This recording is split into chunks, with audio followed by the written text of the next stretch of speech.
Hello everyone, welcome back to learn English with MNB. ఈరోజు వీడియోలో చాలా కామన్గా డిస్కస్ చేస్తున్నటువంటి ఒక వర్డ్ గురించి మాట్లాడదాం. చాలా కామన్గా డిస్కస్ చేయటం అంటే పొలిటికల్ సిస్టంలో అండ్ ఫిల్మ్ ఇండస్ట్రీలో ఇవి అండ్ బిజినెస్, వీటిలో ఈ మూడింటిలో కామన్గా కనిపించేటువంటి ఒక ఐడియా, అదేంటో డిస్కస్ చేద్దాం.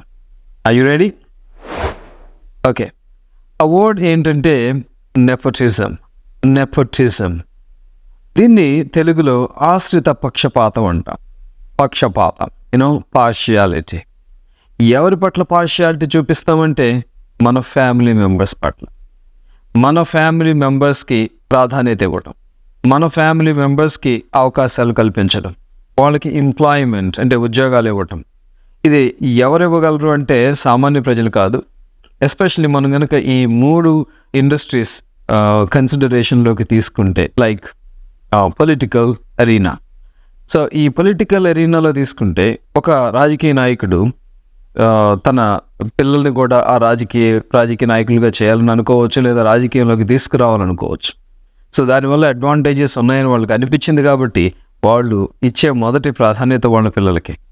సో వాళ్ళు వాళ్ళ పిల్లల్ని ప్రయారిటైజ్ చేస్తున్నారని అర్థం, వాళ్ళకే ప్రయారిటీ ఇస్తున్నారని అర్థం. అలాగే సినిమా ఫీల్డ్ తీసుకున్నట్లయితే ఎంటర్టైన్మెంట్ ఫీల్డ్, ఇక్కడ కూడా అదే జరుగుతుంది. Nepotism plays major role. Like ఒక పొలిటికల్ లీడర్ తన పిల్లల్ని పాలిటిక్స్లోకి ఎలా తీసుకురావాలనుకుంటున్నాడో, ఒక డైరెక్టర్ కానీ, ఒక ప్రొడ్యూసర్ కానీ, ఒక హీరో కానీ, ఒక హీరోయిన్ కానీ వాళ్ళ నెక్స్ట్ జనరేషన్ని కూడా దీంట్లో ఉంచడానికి ట్రై చేస్తూ ఉంటుంది. సో వాళ్ళకి ముందు అవకాశాలు ఇవ్వడానికి ట్రై చేస్తారు. నెపోటిజం, ఇంతకీ నెపోటిజం వల్ల లాభమా నష్టమా? ఖచ్చితంగా నష్టమే. సో లాభం ఏంటి అంటే మన వాళ్ళకి ఆపర్చునిటీస్ క్రియేట్ చేయొచ్చు అండ్ ఎంప్లాయ్మెంట్ ఇవ్వచ్చు. కానీ ఈ నెపోటిజం వల్ల డిసడ్వాంటేజ్ అంటే నష్టం ఏంటంటే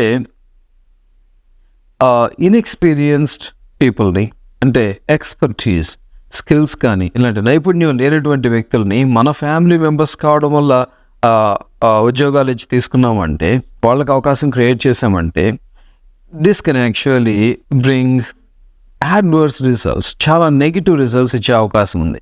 వాళ్ళ ల్యాక్ ఆఫ్ ఎక్స్పీరియన్స్ వల్ల బ్యాడ్ థింగ్స్ జరగచ్చు అండ్ దెన్ అది నష్టానికి దారితీయవచ్చు. So nepotism can never be encouraged. So మన పొలిటికల్ సిస్టంలో మనం రెగ్యులర్గా గమనించేది ఈ నెపోటిజం. ఫిల్మ్ ఇండస్ట్రీతో కంపేర్ చేసుకుంటే దీంట్లోనే ఎక్కువ నెపోటిజం.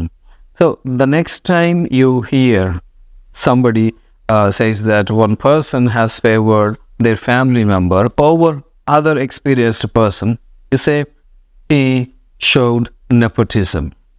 ఆయన నెపోటిజం చూపించారు అని చెప్పొచ్చు. అంటే ఆశ్రిత పక్షపాతం, తన వాళ్ళ పట్ల పక్షపాతం చూపించాడు, అంటే వాళ్ళకి ఫేవర్ చేశాడు అన్నారు. If you like this video, hit the like button and activate the bell icon. And if you are new here, please subscribe to the channel. You'll see more such videos. Thanks for watching. I'll see you in my next video.